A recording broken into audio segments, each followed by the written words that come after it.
ಹೆಸರು ಮತ್ತೆ ಪ್ಲೇಸ್ ಹೇಳಿ ಸರ್. ನಾನ್ ರೇಣುಕಯ್ಯ ಅಂತ ತಾವರೆಕೆರೆಯಿಂದ. ತಾವರೆಕೆರೆ ಮಾತಾಡಿ ಸರ್. ನನ್ಗೆ ಆಕ್ಚುಲಿ ಒಂದು 3 ಮಂತ್ಸ್ ಆಯ್ತು ನಾನು ಇದನ್ನ ಯೂಸ್ ಮಾಡಕ್ ಶುರು ಮಾಡಿ. ನನ್ಗೆ ಲೋಕೇಶ್ ಮತ್ತೆ ಇವರು ತೇಜಸ್ ಅಂತ ಹೇಳಿ ಪ್ರಾಡಕ್ಟ್ ನ ಇಂಟ್ರೊಡ್ಯೂಸ್ ಮಾಡಿದ್ರು. ನನಗೆ ತುಂಬಾ ಸಿವಿಯರ್ ಬ್ಯಾಕ್ ಪೈನ್ ಇತ್ತು ನನಗೆ. ಹಲೋ, ಕೇಳಿಸ್ತಾ ಇದೆ, ಮಾತಾಡಿ ಸರ್, ಮಾತಾಡಿ.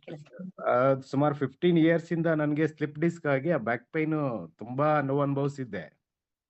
ಆ ಬ್ಯಾಕ್ ಪೈನ್ ಇಂದ ನನಗೆ ಕಾಲ್ ನೋವು ಬಂದ್ಬಿಡೋದು. ಒಂದು 5 ನಿಮಿಷ ವಾಕ್ ಮಾಡಿದ್ರೆ ಸಾಕು ಕಾಲ್ ನೋವು ಬರ್ತಿತ್ತು. ನಾನು ಈ ಪ್ರಾಡಕ್ಟ್ ಯೂಸ್ ಮಾಡಕ್ ಶುರು ಮಾಡ್ದಾಗಿಂದ ಕಾಲ್ ನೋವು ಪೂರ್ತಿ ಮರೆಯಾಗಿದೆ. ನನಗೆ ಬಹಳ ಖುಷಿ ಆಯ್ತು. ಮತ್ತೆ ನಮ್ಮ ಮಿಸಸ್ ಅವ್ರಿಗೆ ಅವರು ತುಂಬಾ ಪೈನ್ ಅನುಭವಿಸ್ತಾ ಇದ್ರು. ಅವರು ಮಾತಾಡ್ತಾರೆ. ನಮಸ್ತೆ ಮೇಡಮ್, ಮಾತಾಡಿ. ನಮಸ್ತೆ ಮೇಡಮ್. ನನ್ಗೆ ತುಂಬಾ ಬ್ಯಾಕ್ ಪೇನು ಮತ್ತೆ ಕುತ್ತಿಗೆ ನೋವೆಲ್ಲ ಇತ್ತು, ತುಂಬಾ ಇತ್ತು. ಆಮೇಲೆ ಥೈರಾಯ್ಡು 63 ಇತ್ತು. ಇದು ಯೂಸ್ ಮಾಡ್ದಾಗಿಂದ ನನ್ಗೆ 23 ಬಂತು. 1 ತಿಂಗ್ಳಿಗೆ ಹೋಗಿ ಟೆಸ್ಟ್ ಮಾಡ್ಸಿದ್ಕೆ. ಇದರಿಂದ ನಂಗೆ ತುಂಬಾ ಅನುಕೂಲ ಆಗಿದೆ. ಆಮೇಲೆ ಕಾಲು ಕೆಳಗಡೆ ಕೂತ್ಕೊಂಡ್ರೆ ಎದ್ದೊಳಕ್ ಆಗ್ತಾ ಇರ್ಲಿಲ್ಲ. ಅದೆಲ್ಲ ನೋವು ಟೆನ್ನಿಸ್ ಎಲ್ಬೋ 2 ಕೈಯಲ್ಲೂ ಟೆನ್ನಿಸ್ ಎಲ್ಬೋ ಆಗಿತ್ತು. ಅದು ಕ್ಲಿಯರ್ ಆಯ್ತು ಮೇಡಮ್.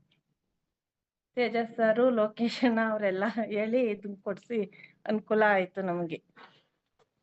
ಮೇಡಮ್, ಮತ್ತೆ ಇನ್ನೊಂದು, ಈ ತೇಜಸ್ ಅವರು ಮತ್ತೆ ಲೋಕೇಶ್ ಅವರು ನಮ್ಗೆ ಪ್ರತಿ ದಿನ ಫೋನ್ ಮಾಡಿ ವಿಚಾರಿಸ್ತಾರೆ, ಏನಾಯ್ತು, ಹೆಂಗಿದೀರಾ, ಏನ್ ಸಮಾಚಾರ ಅಂತ.